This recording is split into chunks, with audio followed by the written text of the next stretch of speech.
how do you define failure? Like, have you really given yourself an opportunity to pause and reflect and think about and put some words to that? Because if not, it's a great thing to do.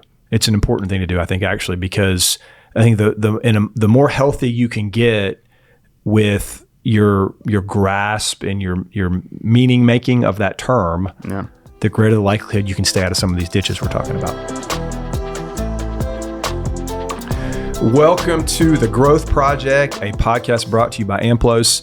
Dr. Drew Brannon here joining, and this is exciting.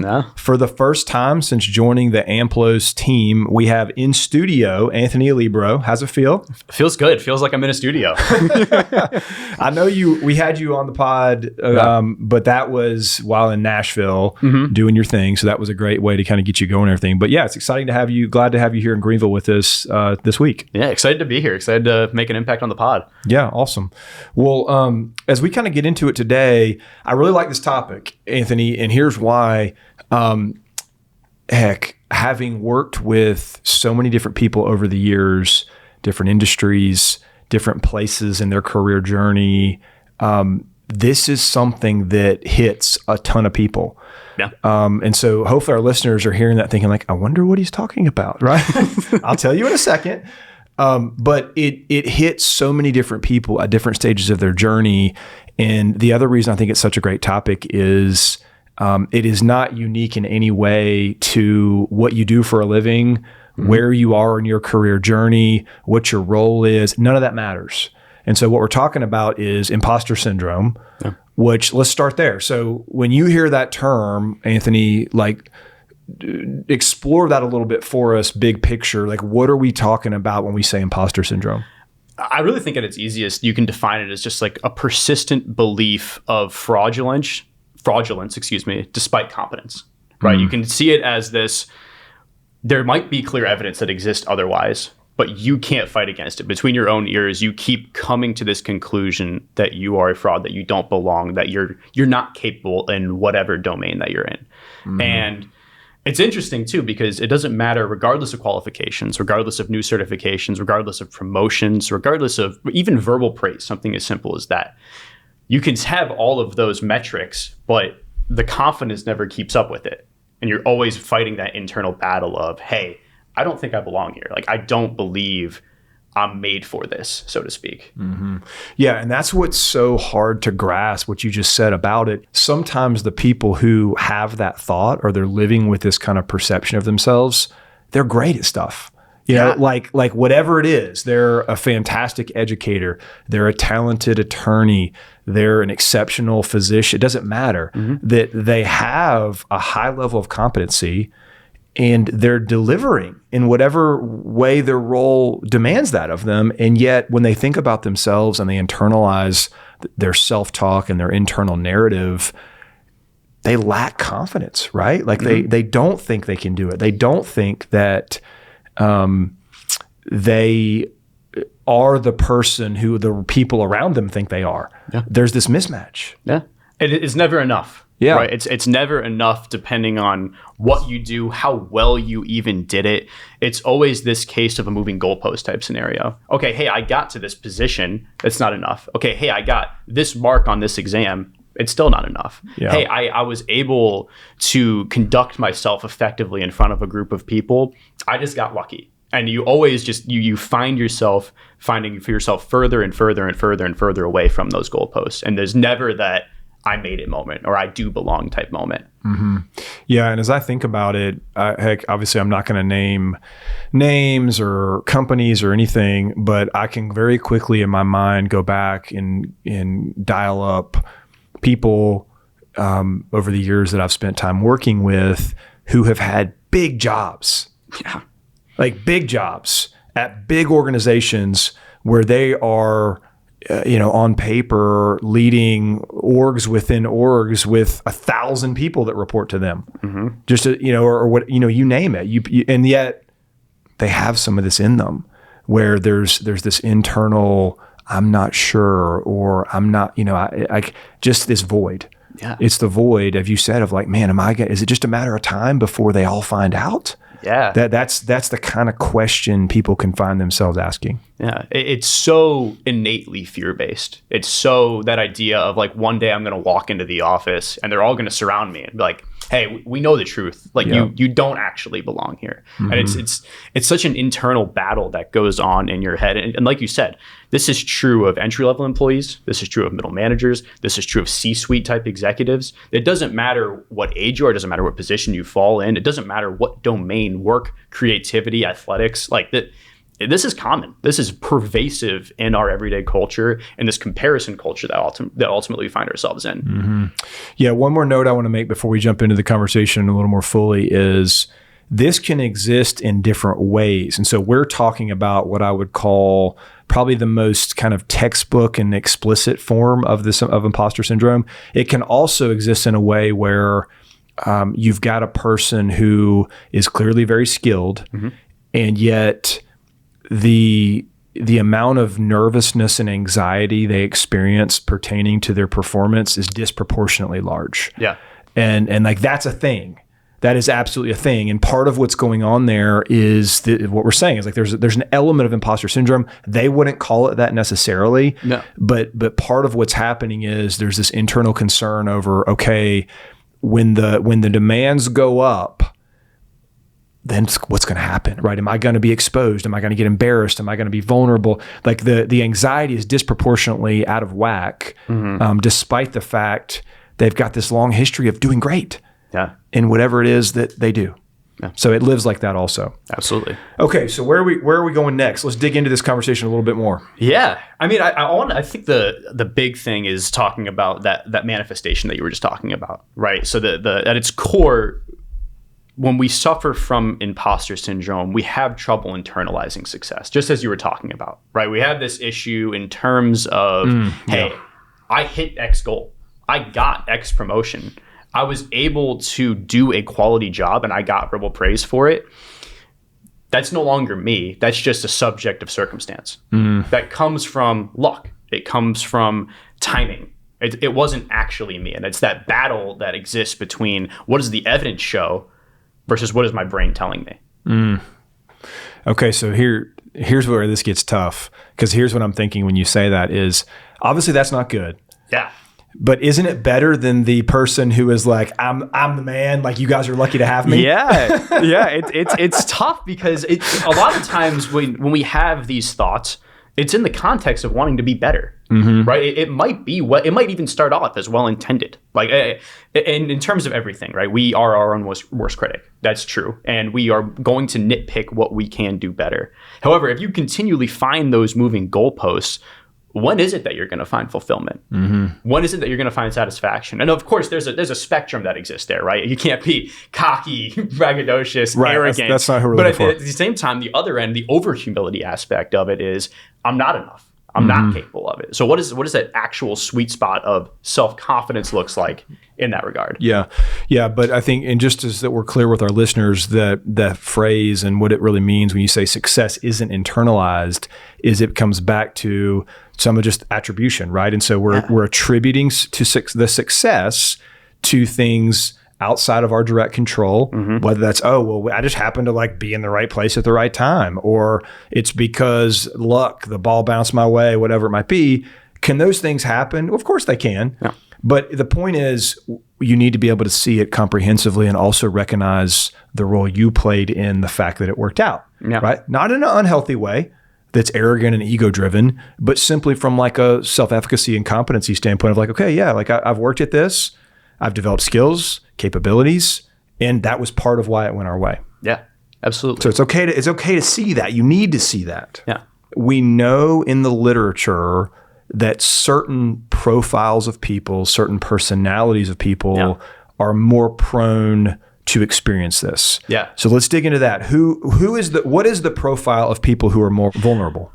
I mean, I think when we think about it, it's these individuals that take a lot of pride in what they do. They have a very high work identity. They have maybe a high athletic identity. Whatever domain in which you're experiencing this imposter syndrome, usually these individuals are really high achievers, right? And it comes from those sort of thought patterns that we were just talking about there, in which, hey, I was successful, but I still need to improve X, Y, Z. If I really want to truly belong with this group, with this elite group of people, I need to keep getting better, or else I'm going to get found out, or else I'm going to be continually exposed. So we see that high work identity, that high domain identity, if you will, and that idea of, hey, I need to be better. I need to be a high achiever. Yeah. And so just to clear it up for everybody, high work identity means what? I think at its simplest is just, hey, if I talked about myself as a sport and performance psychologist, that's who I am as a person. That's who I am at my core. When I go to introduce myself, when I go and have conversations with individuals and people walk away like, oh, that's Anthony. He's a sport and performance psychologist. He's a mental performance consultant, and his goal is to help people thrive in high demand environments. Right. At the end of the day, it's true to who you are. It's how you lead your everyday life. Yeah. And so that's where there can be a little bit of a double bind, right? Because on the one hand, we want people to have a high work identity, meaning like it matters to you. Yeah. And there's a high degree of buy-in. There's a high degree of emotional investment. Those are good things. However, we also see that those are the people more prone to feel this sense of imposter syndrome. Yeah. So as you're hearing that and you're thinking about where you might identify or how you might identify in terms of the importance of your role and your work in your life, just recognize not according to us, but according to the literature, you are a little bit more prone and likely to experience some of these things. Yeah. And we can add to that too, because it's not just how you view success. It's also right along with how you view your mistakes. Yeah. Right. Because on the flip side, right, whenever you do find those mistakes, or let's say there is a time where you don't hit the mark, where you don't meet the standard, those feel catastrophic. They just relay and replay over and over and over in your head. It only feeds that imposter syndrome. It only feeds that voice in your head that keeps telling you everyone else is more capable than I am. Right. That I don't belong here, and it's only a matter of time before I get exposed. So especially in those times where you have these individuals who might be a little bit more in the middle, like, okay, I made a mistake, I came up short, but I'm going to learn from it, I'm going to get better. That thought doesn't go through their heads. It's a lot more of this is just who I am. Yeah. This is who I am as a person. This is why I'm not enough. Okay. I'm going to interject a little curveball here. Okay. Maybe not a curveball, but an example you weren't anticipating. How about that? Okay. All right. Because what you're talking about there, and this is a real important thing here about, the mistakes feeling catastrophic. It takes me back to, this is a long time ago. I remember back in graduate school, I was taking a marriage and family counseling course. Okay. And to be clear, I don't do marriage or family counseling, but it was part of the curriculum way back when in graduate school. And the professor was excellent, like had spent many, many years teaching this course and many, many years doing marriage and family counseling, which is important. And I remember she said the number one thing she looks for that indicates couples are stuck and kind of struggling is, I'll use the example of, we'll say we'll focus on the husband for a second, is the things that he does well look really, really small to his wife, and the things he does poorly look really, really huge to his wife.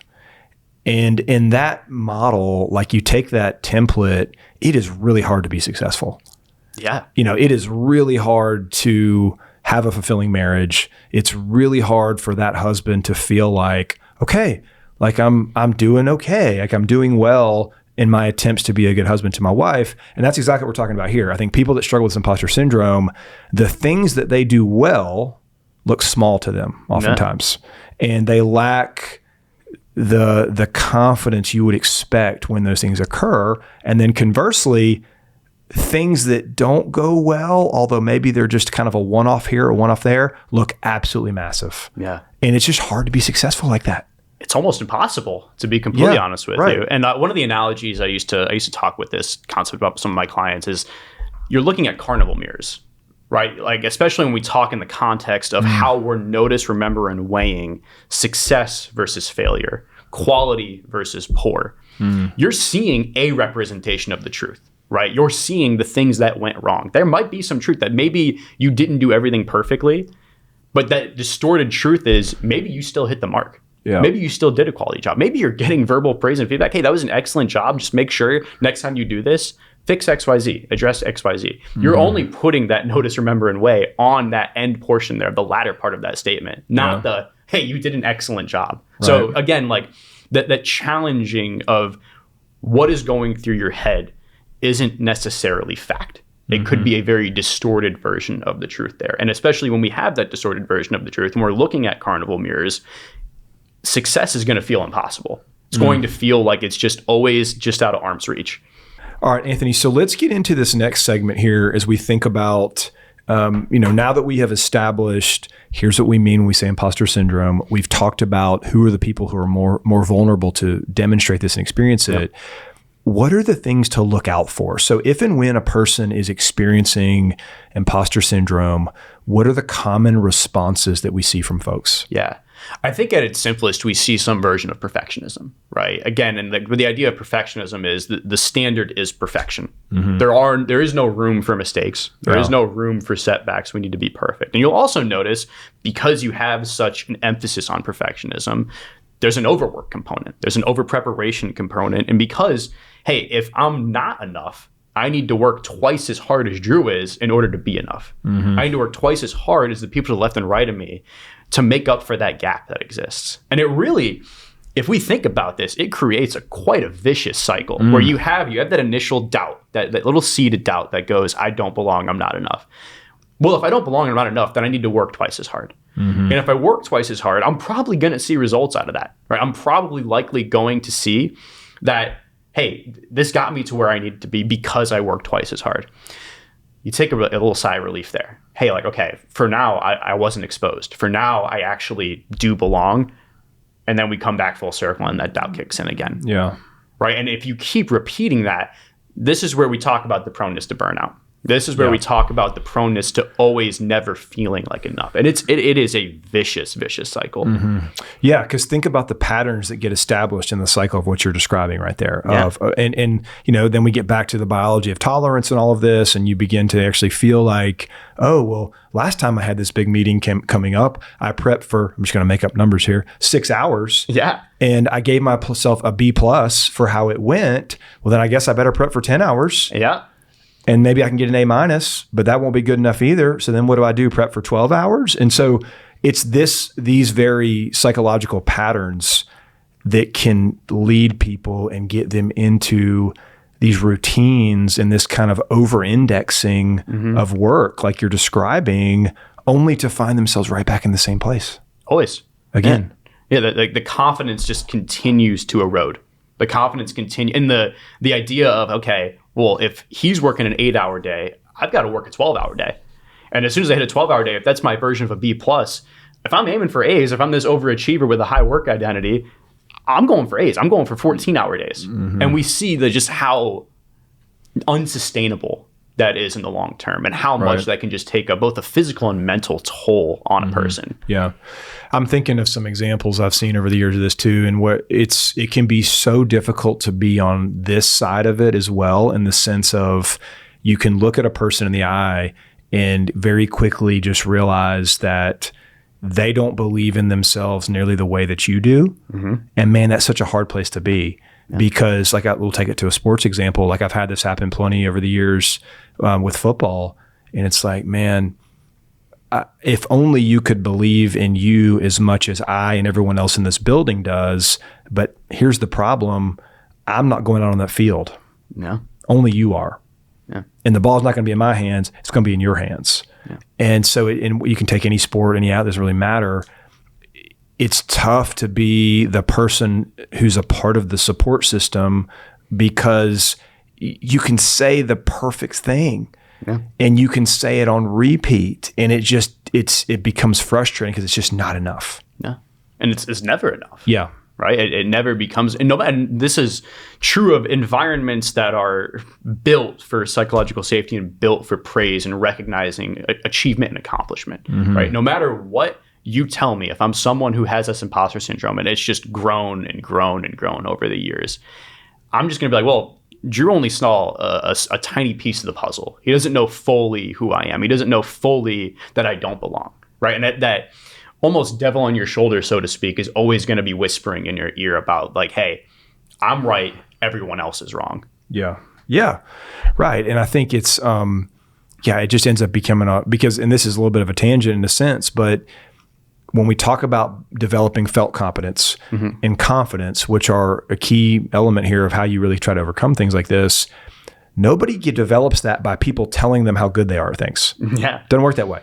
You develop those things by seeing yourself do the thing you were trying to do and then experiencing the feedback loop of that psychologically of like, okay, you know what? Like, I'm getting somewhere. You know, my effort wasn't in vain. I see evidence of progress. I see evidence of me executing when the bullets are flying. Yeah. Right? Like, that's a very real thing. Yeah. But that's how you develop confidence. Yeah. So it's worth having a conversation here too about some of the origin story of imposter syndrome. This idea of just like, how does this grow? How does this come to actually be within this? And really at its core, it is just so incredibly fear-based. It is so just coming out of this root of fear, so to speak. Yeah. Well, and I think there's two primary elements where this comes to life on the fear side.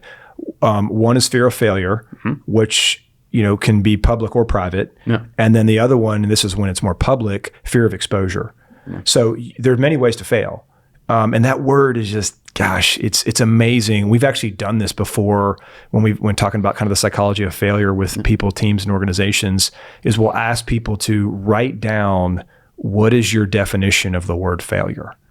And it's amazing what people will come up with, both good and bad.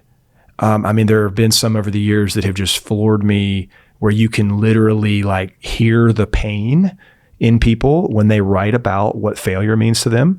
And then you can see the people based upon the words that they choose, who are your traditional kind of like growth mindset individuals who are talking all about like learning and growth. And that's where we want to be, obviously. But yeah, a lot of it comes back to fear of failure. And then if it's a more public type failure thing, the exposure that comes with that of like, man, am I going to be exposed? Are people going to think differently about me as a result of what happened? And then I think there comes a little bit of this as well, as almost kind of some like identity protection needs of like, oh man, I'm the leader, or like I've been here this long, I should be able to do X. And then where that kind of leads people oftentimes is these different kind of avoidant tendencies, because the best way to avoid that is to just, the best way to avoid the fear of that is to avoid the task. Yeah. But that cycle can become very compelling and very hard to break out of. Yeah. And it goes right into why you do what you do. Yeah. Right. And you can think about this in work. You can think about this in athletics. You can think about this in performances, whatever domain you're talking about, whatever domain really the individual is feeling this imposter syndrome. Ask yourself that question. Why do I do what I do? Is it to avoid this fear of exposure? Is it to avoid this idea that I don't want to fail? I don't want everybody to see me as incompetent, because that is very much so that avoidance type approach, right? That idea that I'm doing everything I can just to make sure from an ego perspective, I'm saved. There's some salvation there. Versus on the flip side, we have these more growth-oriented individuals, these more mastery-oriented individuals that when they do what they do on a day in and day out basis, it's for their own development. It's for their own growth. It's working towards mastery. It's this idea like, hey, there's going to be bumps and setbacks along the way, but I'm going to be better for it. But I'm going to find ways to continually improve and see that progress for what it actually is. Yep. Yeah. And, just as we're saying that would be a great activity for some of our listeners to do. And maybe you're driving down the road right now. Fine. How do you define failure? Like, have you really given yourself an opportunity to pause and reflect and think about and put some words to that? Because if not, it's a great thing to do. It's an important thing to do, I think, actually, because I think the more healthy you can get with your grasp and your meaning making of that term, the greater the likelihood you can stay out of some of these ditches we're talking about. Yeah. And then you could take that even a step further. Why do I feel unsatisfied? Yeah. Why do I feel frustrated? Yeah. Is this true? Am I sure? Right? Is this an actual truth that I'm seeing in my day-to-day in which I am not being enough? Or am I just, is my mind playing tricks on me in which I'm moving these goalposts? Yeah, right. Okay, so there's some examples of here where this comes from. Let's get into talking about, what do you do? Yeah. Right. I mean, that's always the operative question, right? Is like, everything. And it's funny, you and I have both dealt with this in the time that we've each worked in this field, but there's always those people where you're talking about any kind of concept, psychological concept, and you can just see him. It's like, okay, what do I do though? Yeah. It's like, and that's fair. That's fair. I mean, I'm a big believer in we first have to establish an understanding of here's what this is, here's what this means, here's where it comes from. You need to understand what you're talking about.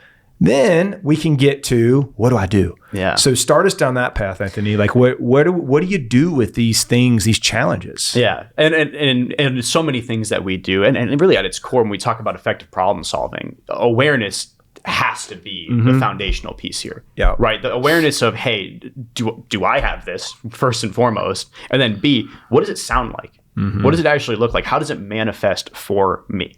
Name it to tame it, so to speak, right? The only way that you can actually effectively deal with this imposter syndrome is you have an awareness of it and you have an awareness of what it looks like for you. Yeah. So this idea goes back to thoughts don't equal facts.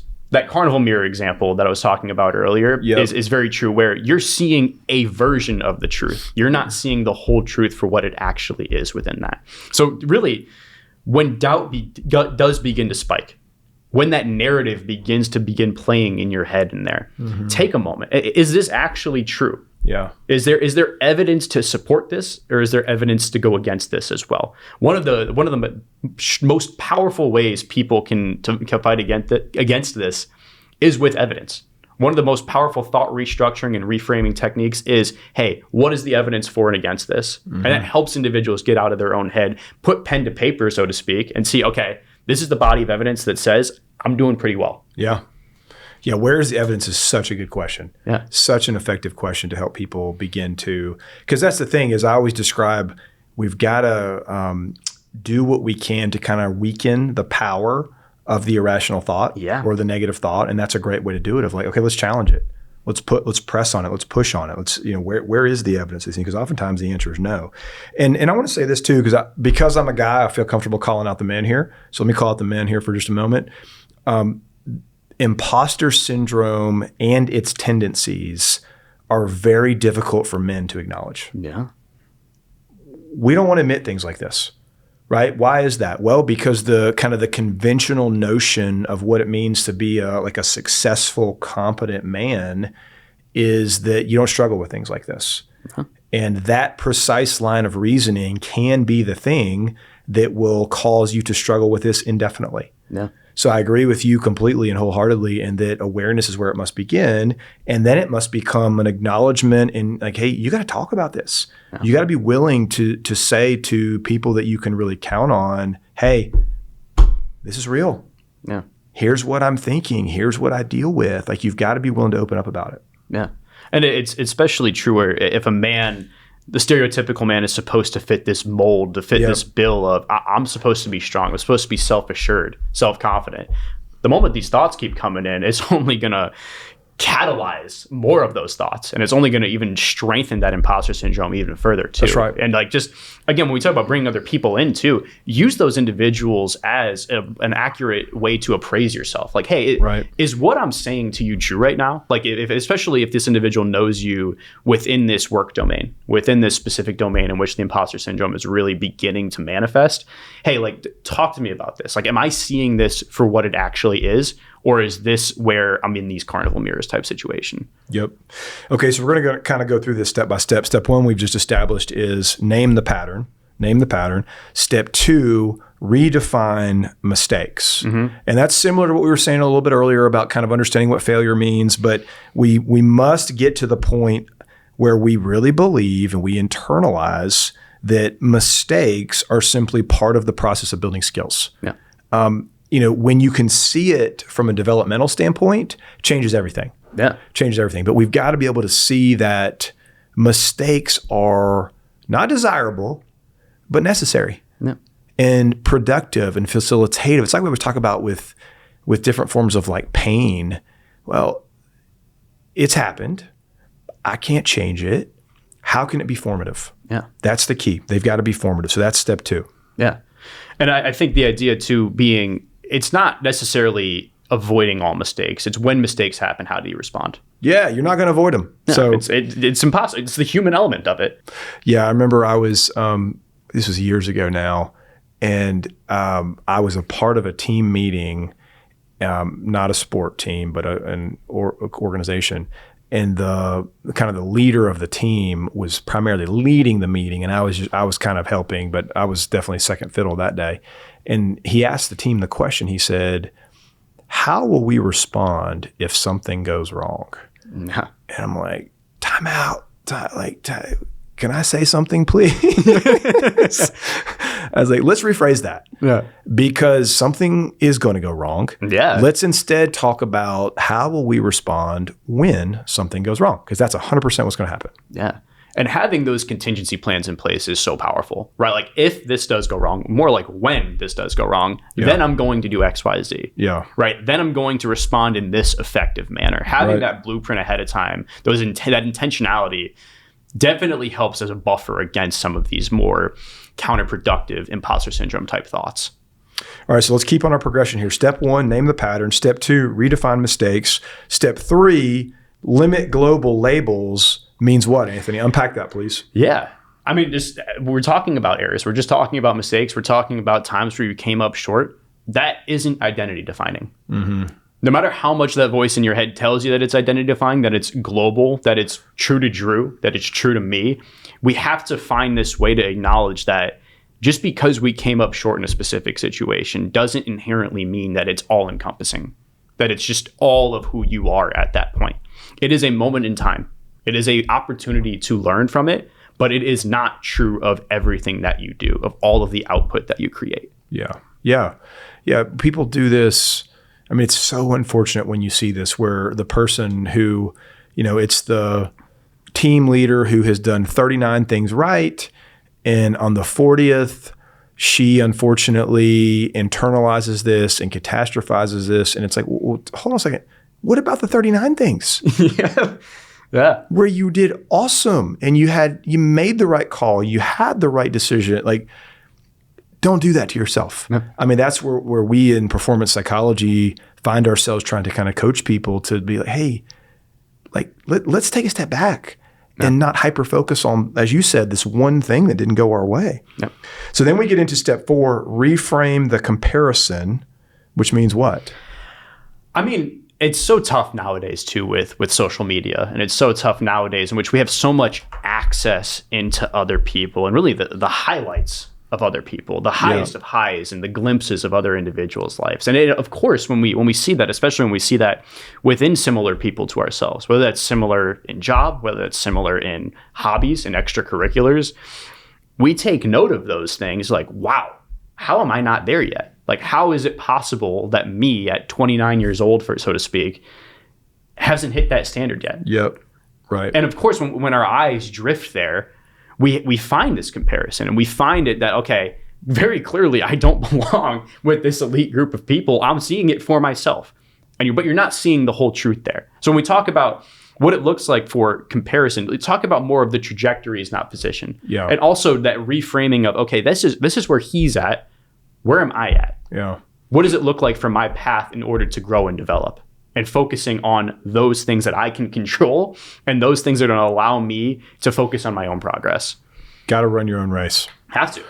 Got to run your own race. And I think in my experience, everybody hits a point in their life where they recognize whatever it is they do and however good they are at it, there's always somebody out there doing it better. Yeah. Right? Doing it better, doing it with bigger clients, getting more acknowledgement, whatever. Like, give that up. Like, it's amazing how freeing it is to give that up and just recognize that, like, you know what? That's her path. This is my path. I'm all in on this one. Yeah. Not easy, but important. Not easy at all. Not easy at all. And then we're going to finish here with step 5, shift the motivation. Shift the motivation. And what we mean by that is part of where you were headed right there.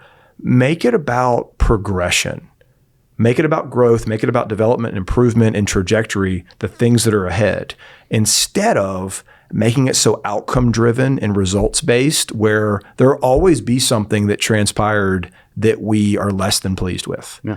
But you got to make it about and see it in the midst of the big picture. That's when we can take a more kind of long view, which is what we want to have. Yeah. And to piggyback off that, ask yourself the question, am I moving towards something or am I moving away from something? Yeah, really good point. Am I moving towards my own progression and growth or am I moving away from, I can't fail. I can't be embarrassed. I can't be exposed on the biggest stage that I have, right? And if you're more working towards that more avoidant type path there, it's probably going to drive a lot of that anxiety. Mm-hmm. It's probably going to continue to drive a lot of those irrational thoughts that you may be having right now. Yep. Okay, so I know we need to kind of move toward the finish line here. How about any closing thoughts from you of what you want to kind of help us wind up with here, Anthony? I think at its core, this is so common. Yes. It's so pervasive. It isn't exclusive to 1%, 2% of people. I'd put some good money that every single person deals with this in some capacity at some point. No matter where they are in their career, no matter where they are in whatever journey that they find themselves on, this is probably one of the most common thought patterns that we see, and it can be incredibly difficult to shake. Right. Yeah, 100%. Well, both actually, shake and shape. Yeah, that's right. But no, I agree with you completely. And I think my suggestion would be, as we kind of wrap up, going back to what you touched on related to awareness, just be willing to do the work needed to assess this to some degree. Yeah.